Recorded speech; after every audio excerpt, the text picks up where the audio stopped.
অবিলম্বে জাতীয় পরিবেশ আদালতের রায়কে মান্যতা দিয়ে চালু করতে হবে।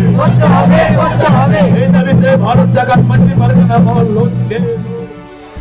ভারত জাগাত মাঝি পরগনা মহলে ডেপুটেশন প্রদান রামপুরহাট মহকুমার শাসকের নিকট। ভারত জাগাত মাঝি পরগনা মহলে রামপুরহাট শাখার পক্ষ থেকে আদিবাসী সম্প্রদায়ের উন্নয়নের তাগিদে 19 দফা দাবি সম্মিলিত স্মারকলিপি প্রদান করা হয় রামপুরহাট মহকুমার শাসকের নিকট বৃহস্পতিবার। এদিন বিভিন্ন ধরনের স্লোগান সম্বলিত প্ল্যাকার্ড, ব্যানার সহযোগে মিছিল পরিক্রমা করে রামপুরহাট শহর এলাকা জুড়ে এবং পরিশেষে মহকুমার শাসকের দপ্তরের সামনে জমায়েত হয়।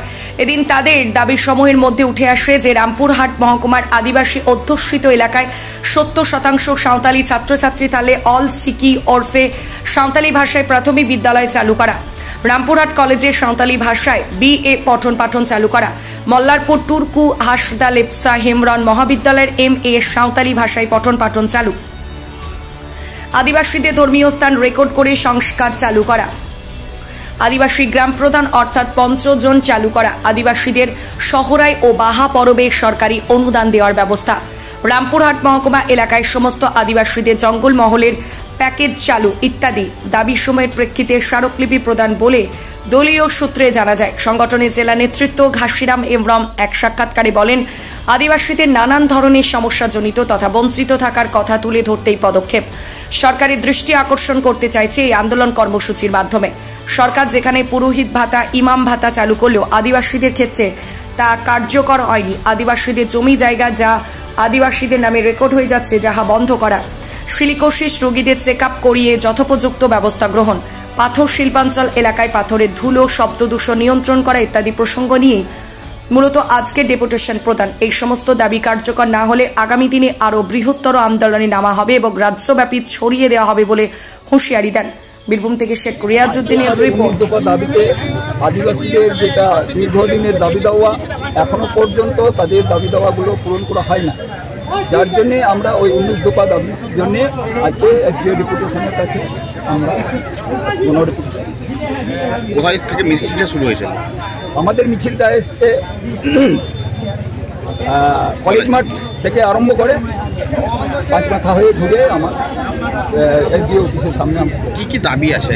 দাবির মধ্যে 1 নম্বর আছে যে আদিবাসী যে জমি জায়গাগুলো রয়েছে সেগুলো আদিবাসীদের হাতে রেকর্ড হয়ে যাচ্ছে।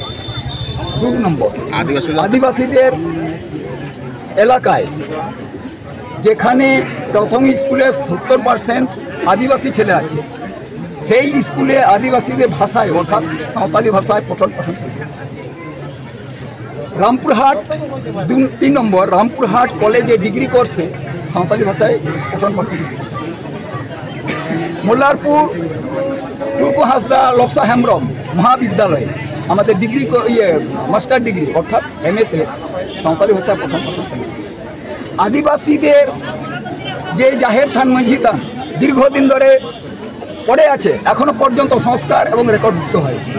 এই দাবির জন্য আদিবাসীদের বিভিন্ন যে উৎসব রয়েছে, সহরাই, বাহা পরব, সমস্ত অন্যান্য আদিবাসীরা সমস্ত সরকারি সুযোগ সুবিধা অর্থাৎ অনুদান পাচ্ছে, আদিবাসীরা কিন্তু সেটা পাচ্ছে কেন পাবে? এইরকম আমরা 19টা দাবি নিয়ে আমরা এখানে। কি নাম আপনার? আমার নাম বাবুলাল মুর্মু। কি পদে আছেন? আমি আছি এখন মহকুমা পরগনা অর্থাৎ কোলাঘাট পরগনা। মহল সাব ডিভিশনাল কমিটির পক্ষ থেকে সে ডাকে আমরা SDO ডেপুটেশন দিতে এসেছি।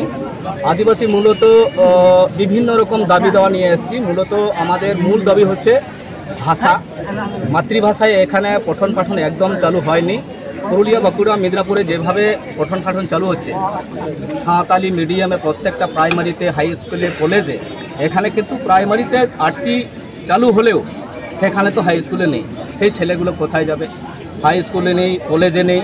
এটা এখানে দাবি করতে এসেছি যাতে ওই প্রাইমারিগুলোতে ঠিকঠাক পঠন পাঠন হয়, হাই স্কুলে চালু হয়। তার সাথে সাথে আমাদের জমি জায়গাগুলো যেভাবে আদিবাসী জমি জায়গাগুলো হস্তান্তর হচ্ছে, আদিবাসীর কাছে চলে যাচ্ছে, রেকর্ড হয়ে যাচ্ছে। কীভাবে রেকর্ড হয়ে যাচ্ছে? আদিবাসী এলাকায় কিভাবে কেশার খাদান হচ্ছে আদিবাসী জমিগুলোতে, সেগুলো আছে। তার সাথে সাথে আমাদের সামাজিক অধিকার যে ওই বাহা সরায় পড়বে আমাদের ওদিকে অনুদান পাচ্ছি না, যেমন দুর্গা পূজাতে মুখ্যমন্ত্রী 70,000 করে টাকা দিচ্ছে, কিন্তু আমাদের আদিবাসী সমাজে সাঁওতাল পরব বাহা সোহরায় কোনোটাতেই দিচ্ছে না। আমাদের ধর্মীয় স্থান জাহের থান মাঝি থান রেকর্ড করানো হচ্ছে না, সংরক্ষণ করা হচ্ছে না। আমাদের পঞ্চজন ভাতা মাঝিহারাম আছে, তাদের ভাতা দেওয়া হচ্ছে না।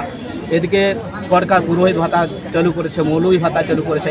আমাদের মনে হচ্ছে আদিবাসীকে মানে কি বলবো, এটা অবহেলার মধ্যে পড়ে আছে। কোনো রকম সরকার কিন্তু আমাদের দিকে নজর রাখছে না। এটা নজর ঘুরানোর জন্যই আমরা কিন্তু এখানে এসেছি। এটা যদি পরবর্তীকালে আমাদের যে দাবি দেওয়াগুলো যদি না কাজ হয়, পরবর্তীকালে কিন্তু রাজ্য জুড়ে আন্দোলন হবে। কি নাম আপনার? আমার নাম ঘাসিরাম হেমব্রম, আমি ভারত জাকাত মাঝি পারগানা মহলে জেলা পারগানা।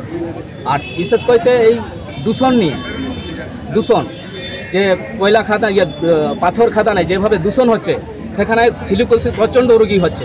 সেই সিলিকোসিস রোগীগুলোকে টিবি যক্ষা বলে চালিয়েছে চিকিৎসা, কিন্তু রোগী বাঁচছে না, শেষ পর্যন্ত কম্পেনসেশনও পাচ্ছে না, চিকিৎসা ঠিকমতো হচ্ছে না। সেইগুলো যদি ঠিকঠাক হয় সেটা একটু নজর দেওয়ার জন্য এসেছি। ক্যাসার খাদানা ধুলোর জন্য? হ্যাঁ, ক্যাসার খাদানা ধুলোর জন্য। হ্যাঁ, ক্যাসার খাদানা ধুলার জন্য। আর একদম ন্যূনতম দূরত্ব, গ্রাম থেকে একটা ন্যূনতম দূরত্ব যে থাকার কথা, সেটা কিন্তু মানছে না। এই যে পরিবেশ আদালতে একটা রায় দিয়েছে, সেই রায়কে বুড়ো আঙুল করে, বুড়ো আঙুল দেখিয়ে সরকার এগুলো চালাচ্ছে।